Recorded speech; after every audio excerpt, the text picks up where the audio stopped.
नमस्कार. यशवंतराव चव्हाण मुक्त विद्यापीठ नाशिक या विद्यापीठामध्ये शिक्षण घेणाऱ्या विद्यार्थ्यांसाठी आजचा व्हिडिओ अतिशय महत्त्वाचा आहे. विद्यापीठाने यावर्षी होम असाइनमेंट हे ऑनलाईन सबमिट करण्यास सांगितले आहे. हे असाइनमेंट सबमिट करण्यासाठी आपल्याला सर्वात प्रथम रजिस्ट्रेशन करून घ्यावं लागेल. तेच आजच्या व्हिडिओमध्ये आपण पाहणार आहोत. विद्यार्थ्यांनी होम असाइनमेंट ऑनलाईन अपलोड करण्यासाठी रजिस्ट्रेशन कसे करावे याविषयीची सविस्तर माहिती आजच्या व्हिडिओमध्ये आपण घेणार आहोत. सर्वात प्रथम आपण गुगल क्रोम ब्राउझर ओपन करून त्या ब्राउझरमध्ये asm.ycmou असं टाकून सर्च करायचं आहे. सर्च केल्यानंतर या ठिकाणी बघा पहिली वेबसाईट आपल्याला दिसते. त्या वेबसाईटवर आपणास जायचं आहे. वेबसाईटवर आल्यानंतर या ठिकाणी आपल्यासमोर YCMची वेबसाईट ओपन झालेली आहे. त्यानंतर आपण या ठिकाणी पुढे जातोय. या ठिकाणी बघा student log in, learner support centre आणि ॲडमिन लॉग इन या तिन्हीपैकी आपण स्टुडंट लॉग इन या टॅबवर क्लिक करूया. या टॅबवर क्लिक केल्यानंतर या ठिकाणी बघा ओएसिस हे डॅशबोर्ड किंवा पेज ओपन झालेलं आहे. हे पेज ओपन झाल्यानंतर या ठिकाणी आपल्याला दोन गोष्टी आहेत, एक PRN नंबर आणि दुसरा आहे तो पासवर्ड.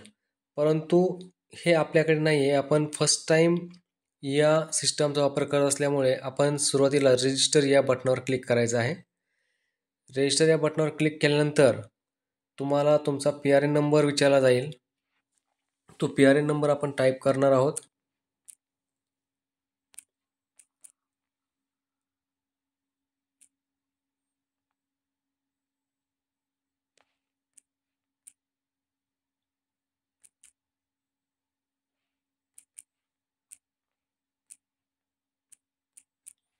अशा पद्धतीनं आपण PRN नंबर टाईप केलेला आहे. आता हा PRN नंबर व्हेरीफाय करणं आवश्यक आहे, म्हणून आपण व्हेरीफाय या बटनावर क्लिक करायचं आहे.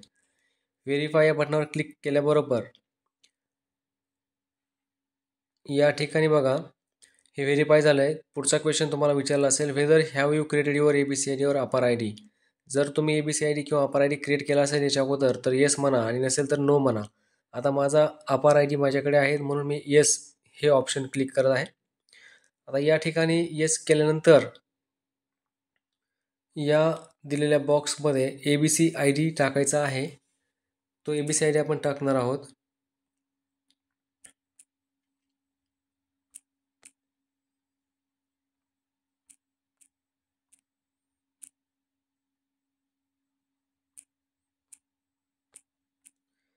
अशा प्रकारे हा ABCID मी इथं टाकलेला आहे.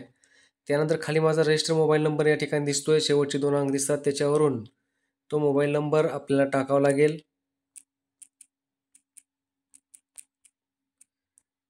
सेंड OTP बटनला क्लिक केलं. आता मला माझ्या मोबाईल नंबरवर OTP मला मिळेल.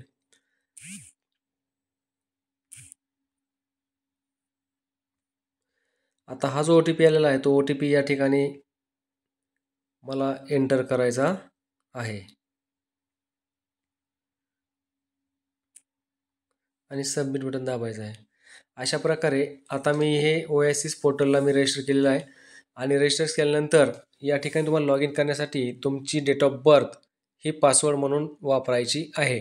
अशा प्रकारे तुम्हाला यशवंतराव चव्हाण मुक्त विद्यापीठाचे होम असाइनमेंट सबमिट करण्यासाठी सर्वात प्रथम तुम्हाला ओएसिस पोर्टलवर रजिस्ट्रेशन करणं आवश्यक आहे. त्या संदर्भाने आजचा हा व्हिडिओ अतिशय महत्त्वाचा असून व्हिडिओ स्किप करू नये, इतरांना देखील शेअर करावा. धन्यवाद. भेटूया पुढील एका नवीन व्हिडिओमध्ये.